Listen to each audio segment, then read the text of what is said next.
Shaman King. One of the many anime that flew under my radar as a kid. I remember back when I was younger and Saturday morning entertainment was top tier, this was one of the anime I always thought looked amazing, but I never fully watched it. I probably watched a few episodes at best. And I'd love to give you a reason, but I honestly don't know why. The theme song was fire, I aspired to be as chill as Yo, and I thought the art style was dope. Maybe it was the animations, I don't know. I mean, it was a 4Kids dub, so that could have been it. You're right, but all that is behind us now. To this day, I still hear people raving about Shaman King, so I'm done living under a rock. I'm an adult and I have the time now, so I'm reading all the volumes of Shaman King, and similar to how I did with the Berserk series, I'm going to do a full breakdown of the whole manga, starting today with the first arc in the series, the Coming to Tokyo arc. Whoa, wait, don't you? You struggled to get that Berserk series out, and that only covered one arc. Now you're trying to tackle a whole manga? How that make sense? I understand your concerns, but that Berserk fiasco taught me a lot. I've learned from my mistakes, and I've used those lessons to Zenkai boost and evolve. This series will be even better and more consistent than that Berserk one. I promise you that, fam. Alright, if you say so. Just don't say I didn't warn you. Noted. But with that, let's get knee deep into some Shaman King. Play that intro, son.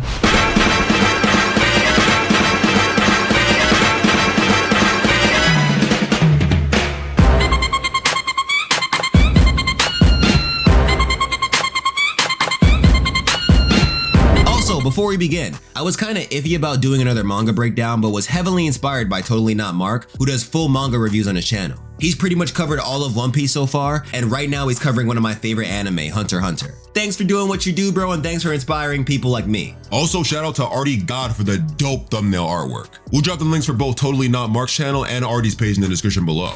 Now, onto the manga, or backstory for the manga. Shaman King came from the mind of Hiroyuki Takei. It started serialization in Weekly Shonen Jump in 1998, and it went on until 2004 when it was cancelled. And for a while after its cancellation, it didn't feel like Shaman King would get an ending. Imagine you're chilling reading your favorite manga, then all of a sudden it just disappears. People must have been tight. But right when all hope seemed lost, a reprint of the series was announced during the 2008 Jump Festa. And with the reprint came extra chapters that would serve as the manga's true ending. However, originally this reprint was only officially released in Japan, so the US fans were still left in the dark when it came to the ending. That's until Comixology and Kodansha Comics came in clutch with the official English reprint of the series. And what's funny is that you'd think this happened a while ago. Now, the full Shaman King series reprint dropped on Comixology at the end of 2020. So for all those years, unless you use like scans or something, English readers of Shaman King were left with an unfinished story. This isn't sponsored, by the way. That was mainly just to tell you guys that if you're trying to read Shaman King yourself, which is the best way to experience the story in my opinion, you can just go on Comixology. Outside of the main series, Shaman King has had a shit ton of spin-offs, including Flowers and the Superstar, which are both sequels of the original series. And there's a 62 episode anime that aired from 2001 to 2002, and was produced by Xebec. And now there's another anime that is meant to follow more closely to the now finished manga. And it literally just started, so if you're trying to watch this animated, you could try watching that. I've only seen the fight between Yo and Ren in the beginning, and I'm not gonna lie, the animations are looking kinda stiff. I'm not a fan, but you may have a different opinion. Now, on to the breakdown. Shaman King begins with this overstressed kid named Manta. My boy is freaking out trying to make it home to catch his shows on time. Y'all remember that shit? Having to be at your TV at a certain time just to catch the newest episode of your favorite show? Crazy how times change, ain't it? Word, now we just streamed that shit. Anyways, as Manta is running, he decides to take a shortcut through the cemetery, and that's where he meets our boy, the most chill shonen protagonist ever, Asakura Yo. I remember first seeing this dude and just loving the fact that the headphones were part of his attire. It adds on to the chill vibe he's giving off. So Yo peeps the kid Manta and is like, bro, where you running off to? You see these stars, son? Come stargaze with us. And obviously Manta's confused because last he checked, Yo was alone. That's until a bunch of ghosts appear and Manta loses his shit. The kid dips, and the next day he starts telling all the kids about what he saw. By the way, just peeped, these guys go to Shinra Private Academy. Shinra! Don't know how I feel about that. The side characters just brush it off because ghosts don't exist. Come on, Manta, the fuck's wrong with you? But literally right after they shut my boy down, because say what you want, Manta is the boy, Yo appears in his school as a new student out of nowhere. So obviously my boy starts calling out Yo, telling everyone that he's the ghost boy. But the side characters once again laugh at the kid, cause ghosts don't exist. And the funniest part is Yo acts like he doesn't even know this dude. The only man that can stop this kid from looking like the weirdest one in class acts like yesterday never happened. Yo, this boy's a savage. After class, Manta goes looking for Yo. How this dude gonna show up and make him look crazy on his first day? After a funny set of panels of Yo just chillin', Manta finally catches up to him, and Yo admits to acting like he didn't know him because he doesn't want people knowing about his ghost secret. Then Yo tells Manta that he's a shaman, a link between the physical and spiritual worlds. So technically, by definition, the Avatar is also a shaman. Manta takes this info and starts doing his own research and concludes that shamans are con men who talk to spirits. As you can see, this kid does not fuck with Yo right now, but he's also kind of jealous of him. Yo's life seems hella chill since all he does is stargaze and sleep in class. Manta wishes he had a life like that. Sadly, he can't though because his dad is a prick, but we'll get into that later. Back to the plot, Manta decides to go back to the cemetery where he met Yo, just to see if he's there. However, instead of finding Yo, he spots a gang led by Wooden Sword Ryu. Alright, so right now this dude is a garbage ass character, but trust me, he grows on you. You'll see. The OG Space Dandy and his cohorts have taken this cemetery as their home because Ryu's dream is to find his happy place. Basically, he just wants a rent-free place that he can call home. Deadass. While Ryu is out here talking that mess, his friends tell him to chill. He's standing on the grave of the legendary samurai, Amidamaru. 600 years ago, Amidamaru defied his master and killed a bunch of people because of it. Now he's known as a fiend, and merely stepping on his gravestone could lead to being cursed. But this man Ryu don't give a shit about no ghosts. He destroys the stone with his sword because he's Wooden Sword Ryu, then starts talking shit about how ghosts ain't real. My man actually says that housing shortage in Tokyo is bad enough. Why do we have to make room for the dead too? Yo, how are you gonna say that about the dead though? That's what I'm saying, bro. So after Ryu finishes his ranting, he and the gang spot a wild Manta. Looking like a fucking Bidoof. Ryu's like, I'm sick of these goddamn Pokemon in my goddamn happy place. Then he and the gang jump him.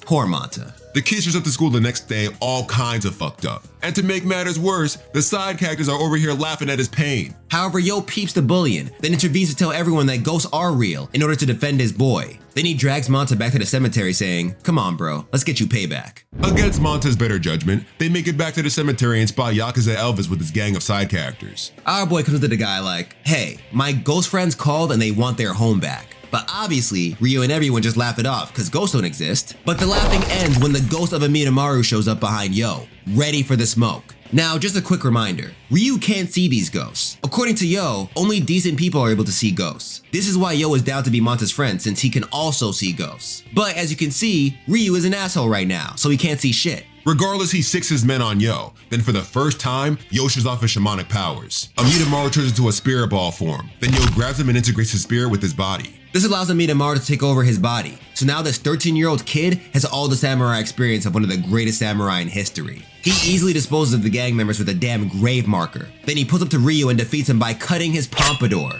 Watching this makes Manta realize why Yo is built the way he is. He zones out all the time so he's able to connect with the spirits easier. Now he seems a lot cooler than when they first met. A day later, we find the new friend chilling at the same old cemetery. Manta, who's still not used to all this ghost shit, asks Yo why he's even here. And he tells him that it's for his special shaman training. As a link between the physical and the spiritual world, his strength relies on the different spirits he works with. So he's here in Tokyo to collect more ghost partners since Tokyo is kinda crazy. Then after dropping all that plot, he looks at Amidamaru and is like, so, you wanna be my partner? But the legendary samurai denies the request. When they integrated, it was just because people weren't putting respect on his name. Now that Ryu's gang is gone, he doesn't need Yo around. Plus, he's waiting for someone. Instead of dissuading Yo, this only motivates him more. My boy saw how strong Amidamaru was, and he says that he felt warm when they integrated, so he doesn't want to pass this chance up. Therefore, he makes his way to the Fumbari Museum to do some research. Within it, he finds Amidamaru's old sword from 600 years ago, the Harusame. And within the sword, he finds its maker, the old friend of Amidamaru, Mosuke. 600 years ago, these guys were at their prime. Mosuke trained years to become the best blacksmith, while Amidamaru trains to become the perfect samurai.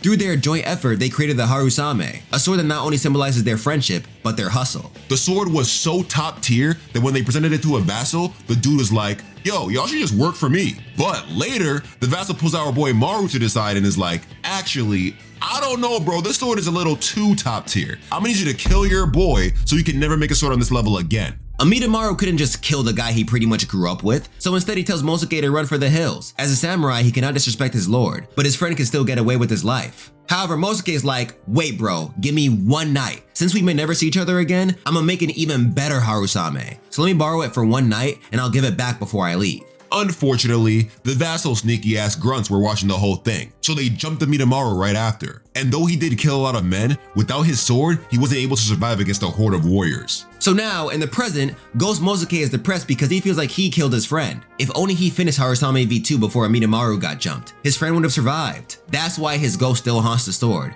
Until he can return Harusame to his best friend, he can never rest in peace. And this starts this really cool thing within the manga where they go into each of the spirits' backstories. Like, as we go through the story, we'll run into a lot of different ghosts, and each one has their own history that sometimes links to another spirit that was already introduced. And it makes it so that these ghosts aren't just lifeless weapons, but their own characters, and I like that. Anyways, after hearing Mosuke's story, Yo is like, guess what, bro? You don't have to be sad anymore. Amidamaru is waiting for you too. We can give him the sword right now. Mosuke is struck by this kind gesture, but things get crazy when Yo integrates with Mosuke, then just steals the sword from the museum. Yo, you can't just steal shit for plot. Sword in hand, Mosuke possessed Yo and Manta, head to a blacksmith to restore the sword, then returned to Amidamaru. But Mosuke was too ashamed to face him, so he left. Now with that side quest complete, Amidamaru finally stops moping around and gladly accepts Yo as his partner. And don't worry, they put the sword back afterwards. Yo, what kind of security does this museum have for them to break in twice? No type of security is strong enough to stop plot. So after this, our boy Yo and Amidamaru go through a few side quests to build their relationship as a team. They deal with the ghost who was tight because he died before he was able to finish painting a billboard. Yo teaches the bully the power of humility by integrating with the guy's dead boxing master and beating the shit out of him. And they save a bunch of kids from a burning building. Oh, and Manta was there for all this too. He was mostly yelling at Yo for being a madman though. But now it's time for the plot to kick in.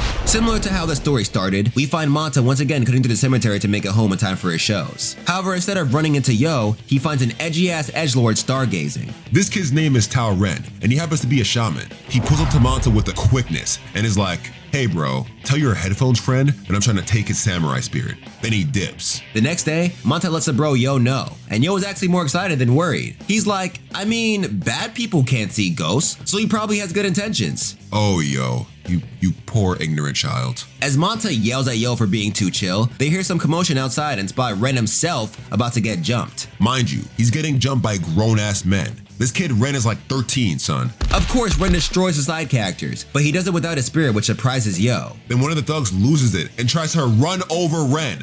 Once again, this kid is 13.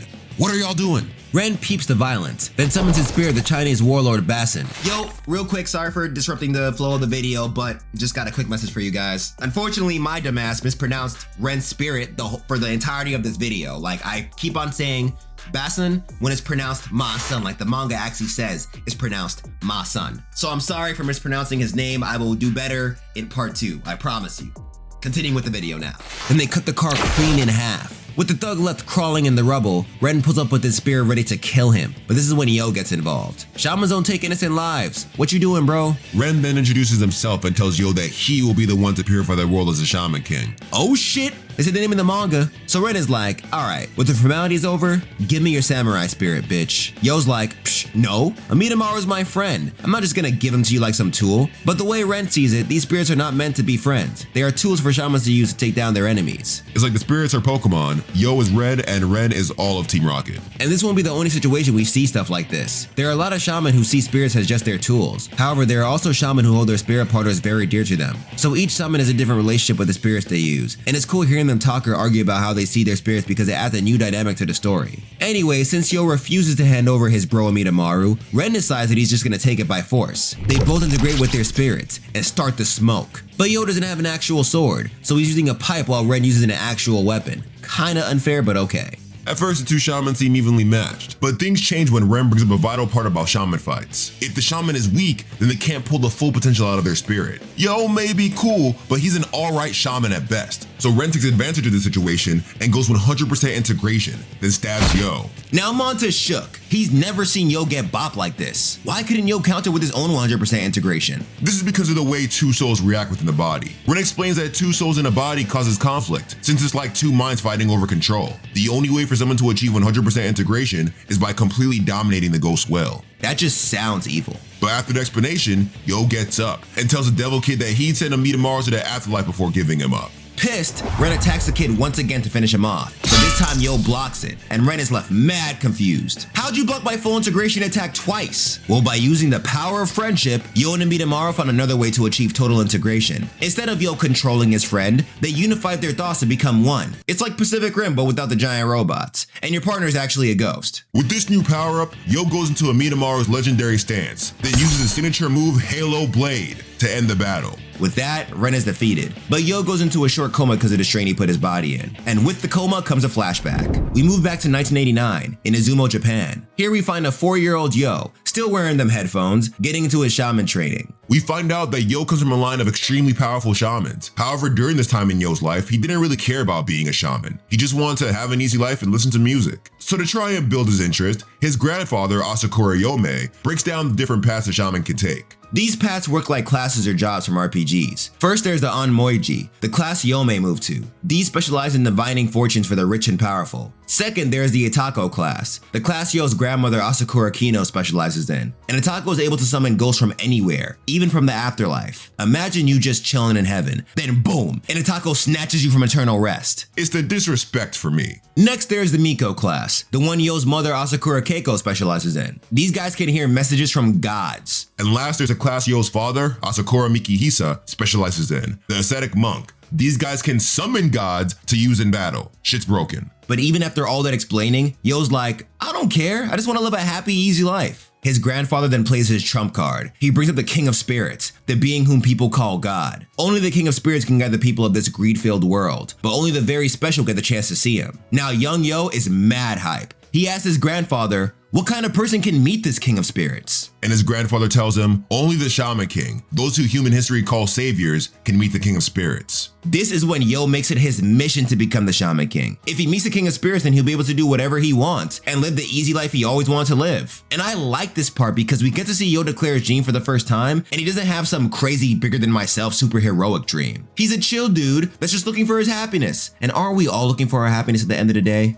But after that flashback, Yo snaps out of his coma. He starts mumbling all this crap about Shaman King, then a new character appears. It's a shaman named Anna. She's a trained Itako and the fiance of Yo. Nah, she's not just a trained Itako. She was trained by Yo's grandmother herself. Her and Yo have been arranged to get married by their families, but Anna sees Yo for more than just her way of getting into the Asakura family. In fact, I don't even think she cares about that. From what I can see, she genuinely cares for the dude, and she strongly believes that Yo will become the Shaman King, thus making her first lady of the shaman world. Anyways, after Anna makes her manga debut, Yo explains everything to Manta. He tells her who Anna is, about the arranged marriage, and about this whole Shaman King thing. Then Anna hits Yo with the real shit. She tells him straight up, boy, if you don't get your ass in the shaman gym and do some damn shaman training, that kid Ren is gonna come back and murder you. No questions. Now people, if your partner ain't hitting you with this kind of real shit, they need to do better. I'm just saying. After dropping that reality bomb, she drops another. The reason for boys like Ren showing up like this is because the shaman fight in Tokyo is about to commence. Shamans around the world are on their way to the capital of Japan now to fight for the title of Shaman King, meaning if Yo doesn't get his shit together soon, he's gonna die. Anna can't have that, so she's gonna train the shit out of him to prepare. A summer of training goes by, and Yo is looking rough. And to make matters worse, Anna decides to transfer in their school for the semester. So now she's all up in this shit. But we ain't got time to talk about that right now, because we're switching scenes. We move to Wooden Sword Ryu and his band of side characters. Last time we saw these guys, Ryu got his ass handed to him by Yo and Amidamaru. However, now it looks like Ryu and the squad found their happy place. They could finally live rent-free without anyone trying to kick them out. Well, except for Ren. The young shaman enters the place, asking what the fuck they're doing in his crib. Of course, Ryu starts talking that hot shit, cause he has size and numbers on his side. But Ren is built different. Not only does he kick all the side characters out, but he chops off Ryu's pompadour a second time. Damn, done dirty again. After that confrontation, Ren starts wilding out in his spirit. 1, for letting Ryu and his squad get in, and 2, for losing to Yo and Amidamaru. While he's on his rant, his sister Tao Jun appears. Through her, we find out that Ren also comes from a family of legendary shaman. Like the Asakuras, the Taos want their heir to win this tournament and become the Shaman King. However, Ren doesn't really give a shit about his family. He has his own reasons for becoming Shaman King.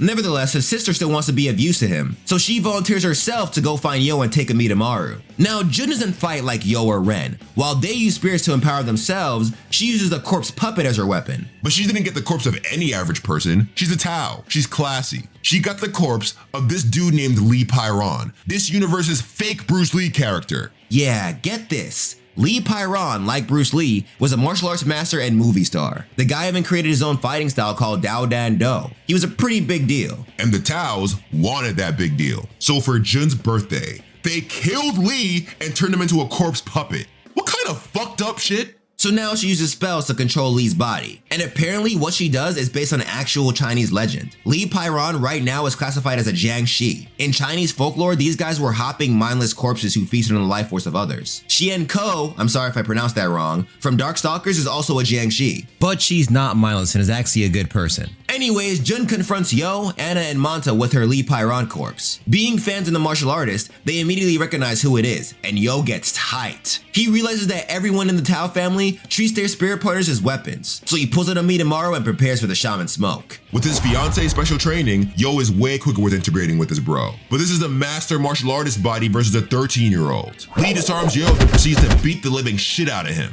The bro Manta runs in to defend his boy, wondering why Lee would do this when he used to be an honorable warrior. This is when Anna reveals what people like Jun do. Jun is a Daoshi, a Taoist priest. They use talismans to control corpses. Knowing this now, Yo gets up with more hope in his eyes. Jun thinks Pairan's feelings are completely gone, but they're not. He peeps that he's reaching him when he sees the tears in his eyes. So my man was crying while throwing the hands. I mean, he is beating up a kid against his consent. But now Yo has a plan. He just has to take the talisman off Lee's face. However, that won't be easy because this is a grown-ass man. Yo tries to go for the tag, but he gets slapped around again. Damn, what kind of training did Anna put this guy through to be this dirty? Lee is dead whooping that ass right now. Mitamaru apologizes to Yo about the whole situation. If they had a sword-like weapon, this shit would be over. This is when Manta gets an epiphany. Yo needs something like a sword, so he dips to go find one. And guess who he runs into? Wooden Sword Ryu. And his hair is still fucked up. At first, Ryu and the gang beat the kid up, but they didn't know Manta is a real one. He pulls out his Montanian dictionary, yes, it's a thing, and beats the shit out of them with it. Then he pulls back up to Yo's side with a wooden sword in hand. Look at you, Manta, being mad useful and shit.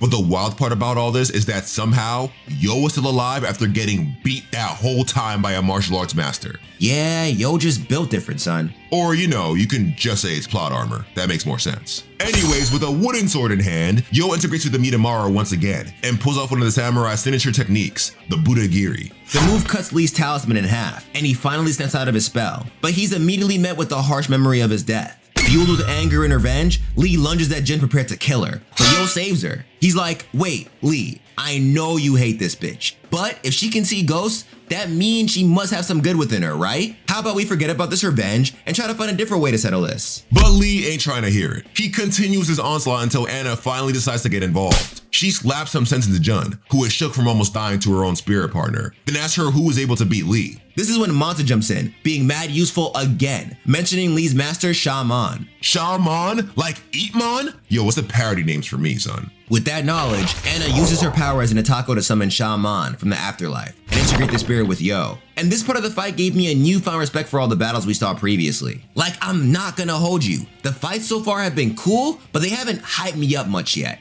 What they have done, however, is get me excited for how these shaman fights are gonna go in the future of the manga. Because all the fights we saw so far introduce us to not only different kinds of shamans, but different skills that shamans are capable of. I didn't know an Atako could integrate a spirit into another shaman, but that's pretty damn cool. Also didn't know that a corpse could be reanimated by a shaman using full spiritual integration and spells, but that is also hella cool. And all this is only a taste of the kind of craziness these guys will be pulling off in the future. We're still in Shaman 101 class. Once we get into Oversouls and Mana and all that shit, these fights will get way more interesting. But now, with Lee's master possessing Yo's body, Yo starts whooping that ass and giving Lee a lesson on killing his ego. And the panel with Yo on the martial arts stance is pretty fire. After a long battle, Yo manages to win, and Lee's spear pops out of his corpse. He realizes how wrong he was for raging out because it defies the style of martial arts he created, but he still refuses to pass on. He's still attached to this world because of his Dao Dan Do. His dream is to perfect it, and with an immortal Jiangshi body, he still has a chance to. So he asks Jun to continue using him as her spirit partner. Whoa, wait. I understand letting go of your ego and falling back on your dream and all that shit, but this man is about to go to the same person who's controlling him against his will? How that makes sense?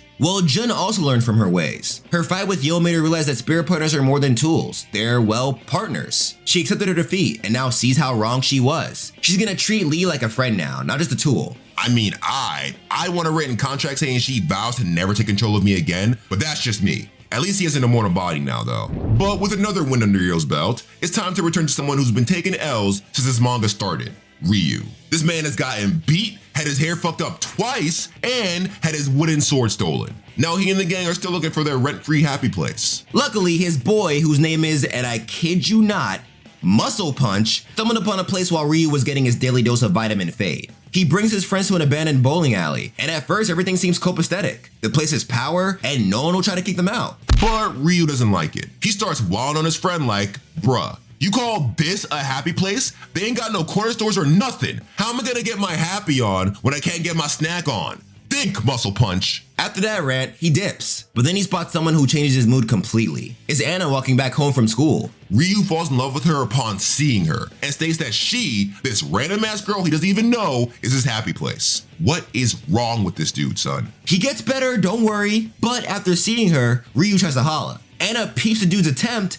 and rejects the shit out of him. However, black-haired Kuwabara don't give up that easily. He gets up after the rejection, then follows her home. Gentlemen, please don't do this. This is a manga, but in real life, Ryu would be a stalker. Anyways, Anna makes it back to her and Yo's home, which is actually a huge inn. They managed to get it for cheap since the place is haunted. Ryu's stalker ass shows up and notices that Yo and Anna are not only living together, but they're engaged. Now that's another L under his belt. But this one hurts even more because it hit him right in the emotions. So the guy goes running back to the same bowling alley he was dissing a while ago, but there he's met by a malicious spirit, and oddly enough, Ryu can see him. This is the spirit of Tokagero, the lizard man. He was a brigand who led a group of bandits 600 years ago, but he was killed by Amidamaru. Now he haunts the bowling alley, but with dumbass Ryu here, he decides to possess him. His friends come back and they catch him drinking beer and talking shit. They see that something is off, but they really notice when Ryu tells them to straight up go to the museum and steal Harusame, Amidamaru's old sword. See, Tokagero wants revenge against Amidamaru for killing him, but he wants to kill him with his own sword. Obviously, Ryu's friends aren't down for stealing because that's a crime, even though Yo and Manta definitely stole it in a previous chapter.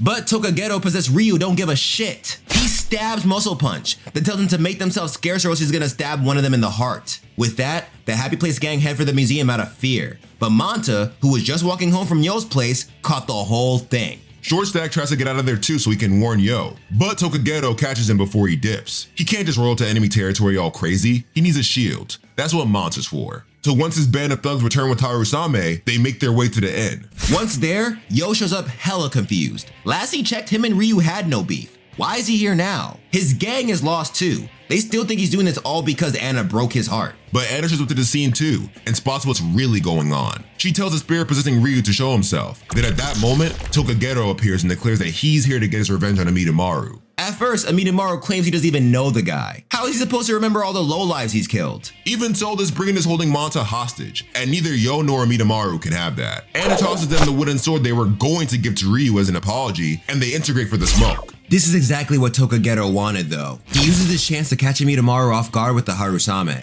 Now our heroes are left in a tough spot. To exercise the ghost, they need to either body Ryu, who's innocent, or disarm Tokagero by destroying Harusame. The lizard man stank ass knows Amidamaru can't do shit, so he continues to goad him, until Yo gets in his me and my spirit about to jump you stance. Using Budagiri, he cuts the sword in half, with the Amidamaru stating that he did treasure the sword, but the most important thing Mosuke taught him was to sacrifice anything for a friend. With the scales tipped, Yo returns to normal and tells the bandit to just leave now. The sword is broken, so now his revenge is pointless. If they were to fight now, he and Amidamaru would just destroy him. He should just give up and rest in peace. Holding a grudge for 600 years is not healthy, even for a spirit. Tokagero listens to the advice, then shoves it as he grabs Manta threatening to kill him. But then Ryu's own boys comes in to hold him back. They talk about how good of a friend Ryu was, and how he brought them all together even though they were outcasts. And for the first time in the manga, I felt something for Ryu. This part was cliche but mad wholesome. It made Ryu seem like a stand-up guy instead of whatever he was trying to be before. Anyways, you'd think this would be enough to snap Ryu out of his trance. Yo even tells Tokagero that if he had friends like Ryu's, then maybe he would have defeated Amidamaru. But no, the lizard man goes even further into the deep end and threatens to kill himself. Well, technically Ryu, not himself, unless Amidamaru integrates with Yo and kills himself. This is when Anna gets involved. She's sick of the bullshit.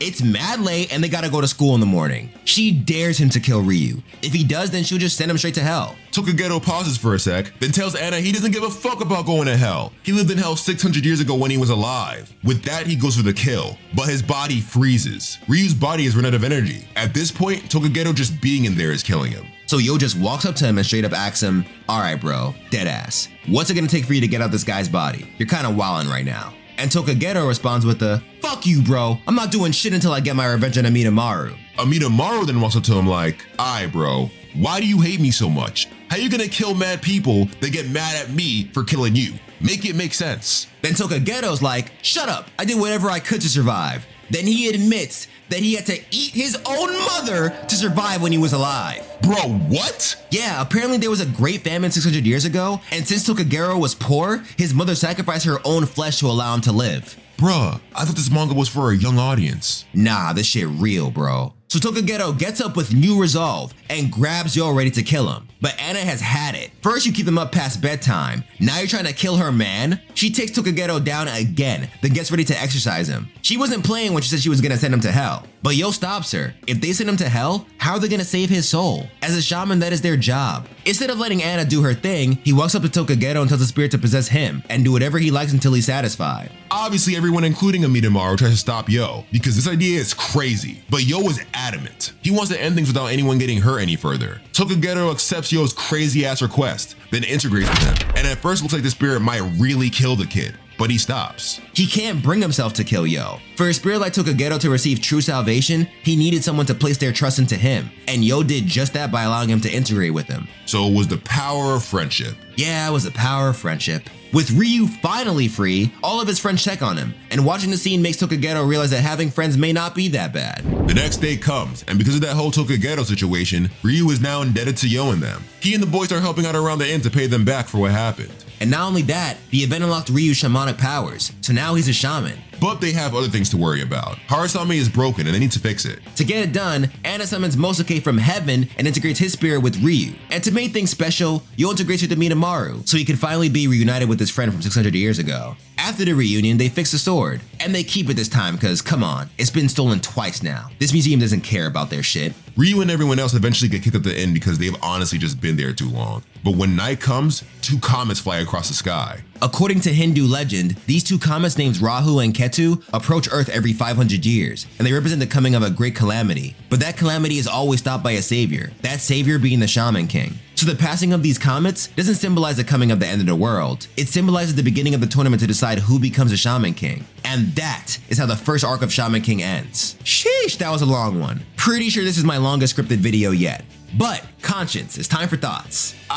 Shaman King, not gonna hold you. Wasn't the hypest beginning for a manga, but the build-up makes me interested in what's to come. The different spirits we met so far are intriguing, and I like how they each have their own backstories. Seeing all these characters from 600 years ago makes me wonder who else has beef with Amidamaru, and if they're gonna pull up using vessels like Tokagero did. Imagine all the salty people who Amidamaru killed, just waiting for their rematch. I'd wanna see them fights. Personally, I fuck with the different ways the shamans use their powers. Like I said before, the fights in this arc did a good job in slowly feeding you more details on how these powers can be used. I'm hyped to see how all these powers will evolve in the future, and even more excited for all the different shamans out there. And since Yo is learning a lot of this with us, every time he conquers a new ability feels like a win for us. It's like watching someone learn a new combo in a fighting game. It's wholesome. One thing I will say is that I was originally surprised by how nonchalant these guys were about death. I mean, Tokagero was really about to kill Ryu, and both Yo and Anna seem pretty chilled out. But they are shamans, so it makes sense. Other than that, I love the art direction of the manga. It reminds me a little of Oda style, but more proportionate, I guess? And as for the characters, Yo is my favorite, and Anna is best girl hands down. And the relationship between Yo and Amidamaru is just, it's chef's kiss. I love it. They're like bros for life. They're really cool. Amidamaru is always down to protect Yo. I like their relationship. It's dope. As for Manta, he may be useless sometimes, but he can be aight when he wants to be. However, Ryu needs some help. Nah, bro. Manta is a real one. And I'm telling you, bro, soon Ryu will grow on you. Yeah, I don't know about that. My man has been walking around with a cut-up pompadour and follows girls home. Can't really support any of that. I see your point, but watch, in the next arc, you'll see what I mean. And with that being said, Ensley. What's up, fam? Thank you guys for watching my first breakdown of Shaman King, covering the first arc in the series. This video was so long to do, and that Berserk video taught me a lot, so I'm not gonna promise when the next one is gonna come out. I'm not gonna make any promises that it's gonna come out next week, but I've already started writing the script. And it's the next video I'm working on, so yeah. Next video I'm avidly working on. The manhwa reads are still coming out, and I may drop a review of The Boxer, maybe, like a quick review like I did for Solo Leveling, like a quick 9-minute video or whatever. But yeah, part 2 is being worked on as we speak. As for when it's gonna come out, not sure yet. I gotta figure out how to summarize this a little bit more and not spend so much time on writing and everything, because that's what's really took long. With that, shout out to all my patrons. Without you guys, I would not be able to make content like this. And shout out to my Gold Squad patrons, Curtis Clarkson, Dylan Bodner, G Haven Esports Team, and Iron Poet. If you are not already a patron but want to become one, go to my Patreon page in the description below and find out how you can support the channel for as little as $1 a month. But as you know, just being here, getting this far, especially for this long ass video, means a whole bunch, so thank you for being here. With that being said, I am off this, so as usual, be easy, stay lit, stay healthy out there. Black Lives Matter, and don't forget, you can do whatever the hell you put your mind to. All it takes is practice and time. Peace out, fam.